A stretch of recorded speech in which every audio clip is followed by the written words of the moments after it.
When he turned his back from shoulder to shoulder, it looked like as wide as the tailgate of a truck. And just darkness, literal darkness, just came like all over, just all over me except where I was standing. This thing let out the most blood-curdling, mind-blowing, spine-tingling scream that you've ever heard in your life, and it cut through me like a knife. And I knew that they were going to take me. I just knew it. And then the next thing I can remember is being levitated. Well, when I look in there, I see two big eyes staring back at me. Hello and welcome. You're listening to the Bump Podcast, a place for the believers of the unexplained, monsters, and paranormal. Join us, and we'll go face to face with what goes bump in the night.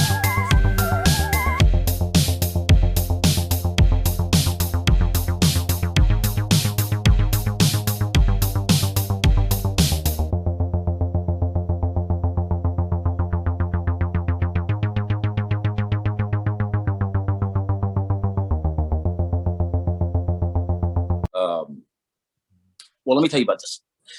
When I first started hearing these stories from my family, my grandfather was the first person to tell me that he had an out-of-body experience. And he's was laying on a couch taking a nap in the afternoon, you know, and after a while, he decided, well, I'm going to get up and get something to eat. So he gets up, goes into the kitchen, looks towards the refrigerator. And when he turns around, he sees his own body laying on the couch, scared the living bejesus out of him. You know, he thought he was dead. But he never, I guess at that point, that was the first one he ever experienced, right? And so he said he ran, slammed back into his body and woke up, you know, and so I remember that story when I was like 4.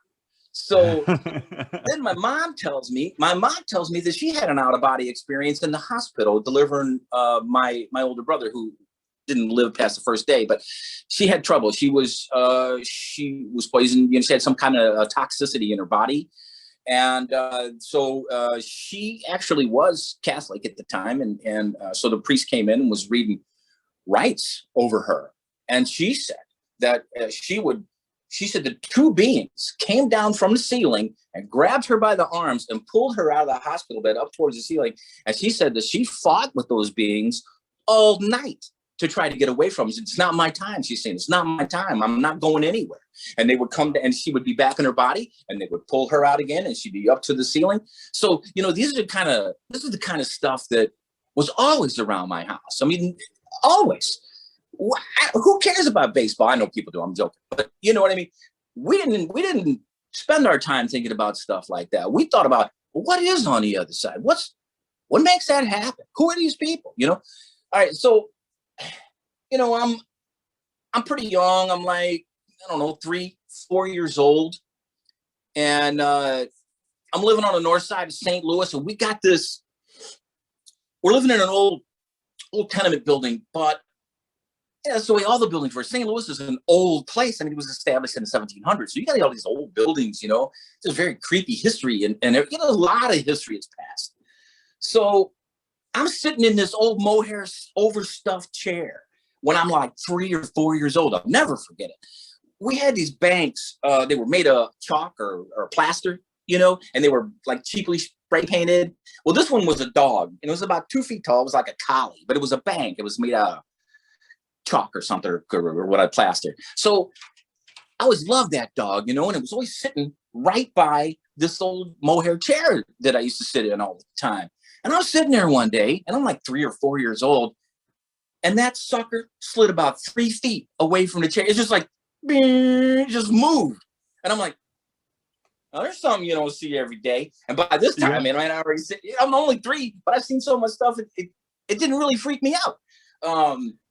But yet, and I'm thinking to myself, you know, of course you get older and you learn about vapor and, you know, water vapor. It can, you know, how it slides glasses across tables. Right. But this was a bank and it had some coins in it. And that sucker just moved about 3 feet right away. And I'm like, okay, all right, I can deal with that, you know. Yeah. But, am I talking too loud? No, you're perfect.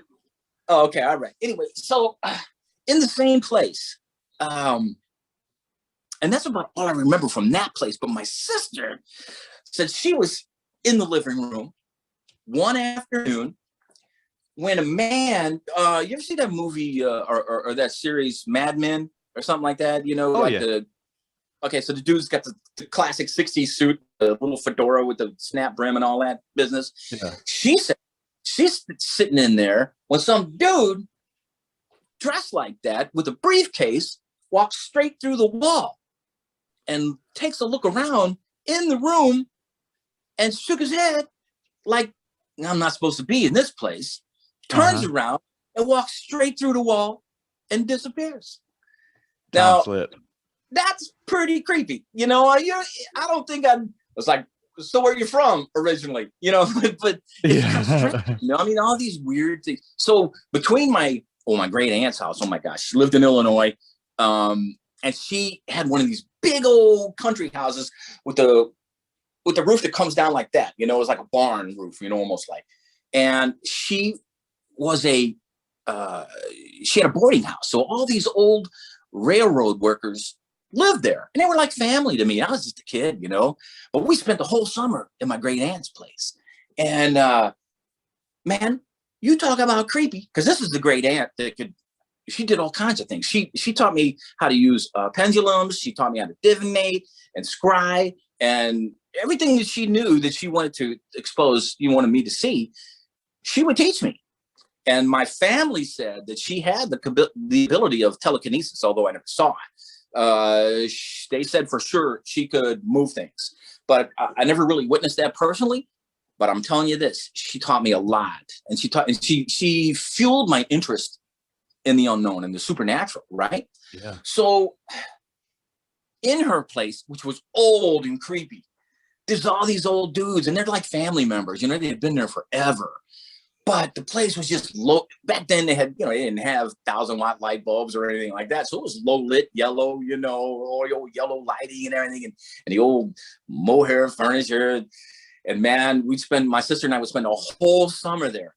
And I'd have this reoccurring nightmare in her house.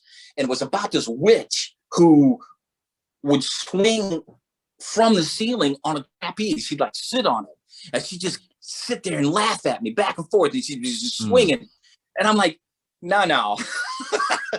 This is not really cool. This is not really cool. But it was reoccurring. She was there all the time. And then, of course, my great aunt would fuel the fire by saying that there was a mummy in her cedar chest at the foot of her bed. And, back then, of course, you had Boris Karloff and all those black and white monster movies, you know, that fuel the kids' imagination. So, man, I never, ever wanted to walk through her room. You know, and you do deal with fear, you know, fear of the unknown. Oh my gosh. There are plenty of times where I was afraid, but by a certain point, so many things had happened, man, I ain't even afraid of ghosts no more. Now, if something materialized, manifested with its face right in front of me, of course, you know, you're going to be startled and you're whatever. But so by this time, you know, I'm not like, okay, that's pretty creepy. But you know, time goes on. We moved to another place.